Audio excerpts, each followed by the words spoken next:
নমস্কার, আমার নাম অদিশ্রী মণ্ডল। আমি একটি কবিতা বলবো।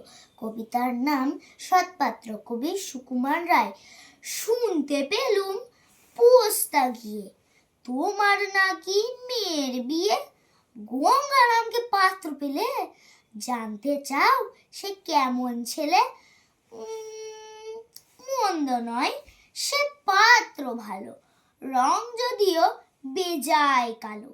তার ওপরে মুখের গঠন অনেকটা ঠিক পেঁচার মতন। বিদ্যে বুদ্ধি বলছি মশাই, ধন্যী ছেলের অধ্যবসায়। 19টি বার ম্যাট্রিক এসে ঘায়েল হয়ে থামলো শেষে। বিষয়াশয় গরিব বেজায়, কষ্টে সৃষ্টে দিন চলে যায়। মানুষ তো নয় ভাইগুলো তার, একটা পাগল একটা গোয়ার।